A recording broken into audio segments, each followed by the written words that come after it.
జై గణనాథ గణనాథ జై జై గణనాథ గణనాథ జై జై గణనాథ గణనాథ జై జై గణనాథ. కోడి ముక్కితే కొంగు బంగారమై విఘ్నాలు తీర్చే వినాయకుడు. 11 చుట్లు భక్తితో ప్రదక్షిణలు చేస్తే వరాలను సిగే విఘ్నేశుడు.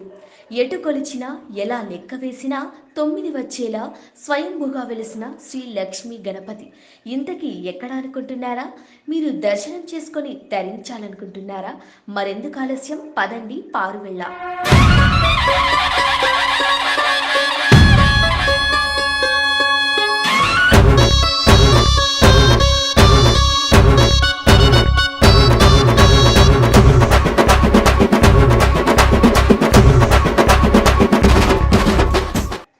గన్నిరవరం మండలం పారువెళ్ల గ్రామం.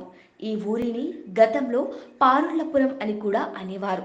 ఇటు సిద్దిపేట నుంచి అటు కరీంనగర్ నుంచి సుమారుగా 50 కిలోమీటర్ల దూరంలో ఉంటుంది ఈ గ్రామం. పట్టణ రణగోణధ్వనులకు దూరంగా పచ్చటి ప్రకృతికి దగ్గరగా కొలువై ఉన్నాడు పారువెళ్లలోని శ్రీ లక్ష్మీ గణపయ్య. పారువెళ్ల వెళితే భక్తితో పాటుగా అందమైన లొకేషన్స్ను వెకేషన్లా ఎంజాయ్ చేస్తారు.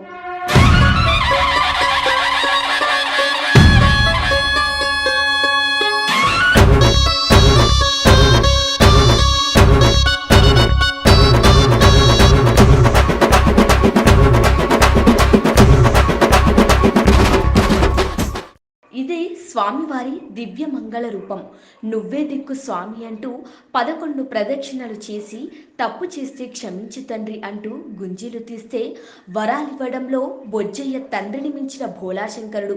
ఇక్కడ వెలిసిన స్వామివారికి నిర్మించిన ఆలయానికి ఓ ప్రత్యేక విశిష్టత ఉంది. ఈ స్వామివారు వెలిసిన ప్రాంతాన్ని వినాయకుని పేరుళ్ళు అని పిలిచేవాళ్ళని గ్రామస్తులు చెబుతున్నారు.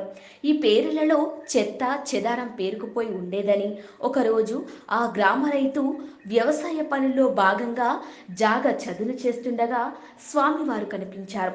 తవ్వి చూస్తే గణపయ్య విగ్రహం బయటపడింది.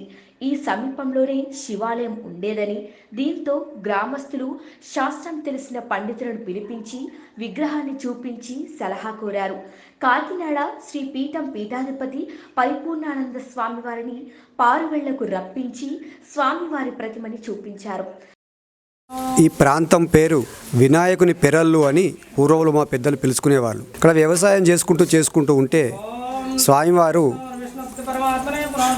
ఈ ప్రదేశంలో అనాదిగా ఉండేవాడో ఏమో మాకు తెలియదు, కానీ మా పెద్దలు చెప్పారు ఇక్కడ వినాయకుడి పెరళ్ళని చెప్తే ఒకానొక నాడు ఆ చుట్టూ చెత్త చేదార వేయడం వల్ల స్వామివారు కనిపించకపోయారు.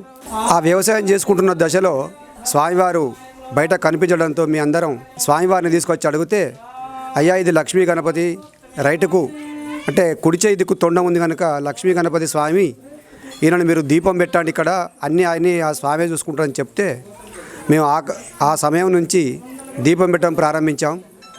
ఆనాటి నుంచి ఈ ప్రాంతంలో భక్తులందరికీ వాళ్ళ హృదయాలలో భగవంతుడు దేవాలయం కట్టేటట్టుగా స్వామివారి అందరి హృదయాలలో వాళ్ళ మనసులో ఆలోచన కలిగించాడు. భక్తులు మనసులో చేసి దేవాలయాన్ని బ్రహ్మాండంగా నిర్మించుకోవడం జరిగింది. విగ్రహాన్ని చూసిన స్వామి ఇది చాలా మహిమగల విగ్రహమని, ప్రతిమలో స్వామివారికి కుడిచేయి వైపు తొండం ఉండటంతో శ్రీ లక్ష్మీ గణపతిగా వరాలిస్తారని చెప్పారు. దీపం పెట్టి కొలవమన్నారు. అయితే ఇంత మహిమగల దేవుడు తమను కోరుకుంటూ తమ గ్రామంలో ఉండటం వారి అదృష్టంగా భావించి ఆలయ నిర్మాణం చేసేందుకు సిద్ధమయ్యారు గ్రామస్తులు. ఆలయం కడితే సరిపోతుందా? ధూపదీప నైవేద్యాలతో స్వామిని సేవించాలి. ఇందుకోసం గ్రామస్తులే ఓ కమిటీగా ఏర్పడ్డారు. ఆలయ నిర్మాణం చేయడానికి చందాలు పోగు చేశారు. స్వామి దయతో అన్ని వనరులు సమకూరాయి. నిర్మాణ పనులు చకచకా సాగాయి. పారుల్లా అంటే జలం విరివిగా పారేది, పంటలు విరివిగా పండేటివి.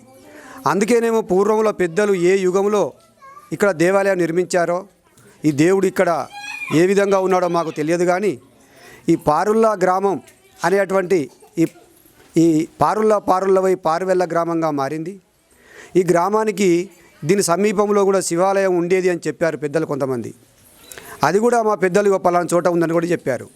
దీని ప్రాశస్యం ఈ ప్రాంతానికి తగ్గట్టుగా విఘ్నేశ్వర స్వామి ఈ ప్రాంత ప్రజల యొక్క ఆయురారోగ్యాలు కాపాడేందుకు, సుభిక్షంగా ఉండేందుకు, స్వామివారి ప్రాంతంలో వెలిశారో ఏమో విరాళాలు ఇచ్చి దేవాలయం నిర్మించడం జరిగింది. ఇప్పటికీ 10 సంవత్సరాలుగా దేవాలయం బ్రహ్మాండంగా భక్తుల యొక్క కోరికలు తీరుస్తూ స్వామివారి అందరి ఆయురారోగ్యాలు కాపాడుతున్నట్లుగా భక్తులే చెబుతున్నారు కనుక దానికి నిదర్శనంగా ఈ దేవాలయం ఇంత శుద్ధిగా శుచిగా దివ్యంగా వైభవంగా 10 సంవత్సరాలుగా అలరారుతుంది, దివ్యంగా వెలుగొందుతుంది. స్వామివారి ప్రతిమలో న్యూమరికల్గా చూస్తే కూడా ఓ స్పెషాలిటీ ఉంది. స్వామివారి చుట్టుకొలత 10 ఫీట్ల 8 ఇంచులు, అంటే 10 + 8 18. ఇందులో 1 + 8 9 వస్తుంది. అలానే ఎత్తు 6 ఫీట్ల 9 ఇంచులు, అంటే 6 + 3 9. అంతేకాకుండా అడ్డం కూడా 5 ఫీట్ల 4 ఇంచులు, అంటే 5 + 4 9. 9 అనేది కామన్ పాయింట్. ఆలయ నిర్మాణంలో కూడా ఇదే పద్ధతిని పాటించారు ఆలయ కమిటీ. గర్భాలయం 4 వైపులా 3 × 3 అంటే 9 వచ్చేలా, ఆలయం ఎత్తు, ధ్వజస్తంభం ఎత్తు 36 ఫీట్లు, అంటే 3 + 6 9 వచ్చేలా జాగ్రత్తలు తీసుకొని ఆలయ నిర్మాణం పూర్తి చేశారు. 2011వ సంవత్సరం ఫిబ్రవరి 11వ తేదీన భీష్మ ఏకాదశి నాడు కాకినాడ శ్రీ పీఠాధిపతి పరిపూర్ణానంద స్వామి పర్యవేక్షణలో విగ్రహ ప్రతిష్ఠ చేశారు. ఎల్లలోకముల వెలచితివయ్యా, అల్లి బిల్లి కథలల్లితివయ్యా. ఎల్లలోకముల వెలచితివయ్యా, అల్లితివయ్యా. ఎలుక వాహనమెక్కితివయ్యా, ఎలుక వాహనమెక్కితివయ్యా. ఏలుకొమ్మని వేడి తినయ్యా, గల్లు గల్లున రావయ్యో అయ్యో బొర్రయ్యా. నాలోన నలినము తీసివేయుమయ్యో బొర్రయ్యా, గల్లు గల్లున రావయ్యో అయ్యో బొర్రయ్యా. నాలోన నలినము తీసివేయుమయ్యో బొర్రయ్యా. భక్తిని పెంచేందుకు కార్యక్రమాలు చేపడుతున్నారు ఆలయ కమిటీ. 10 సంవత్సరాలుగా శుచిగా, శుద్ధిగా, దివ్యంగా, వైభవంగా వెలుగొందుతోంది ఈ ఆలయం.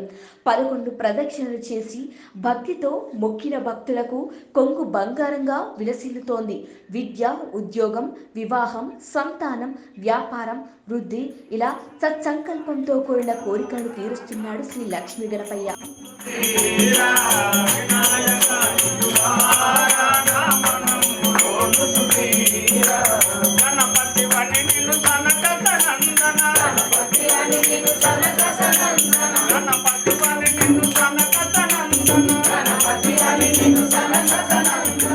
చూశారు కదా పారువేళ్ల శ్రీ లక్ష్మీ గణపతి వైభవం. మరి ఎందుకు ఆలస్యం? మీరు ఫ్యామిలీతో వెళ్ళి విఘ్నేశుడిని కనులారా దర్శించుకుని రండి. సర్వే జనా సుఖినో భవంతు.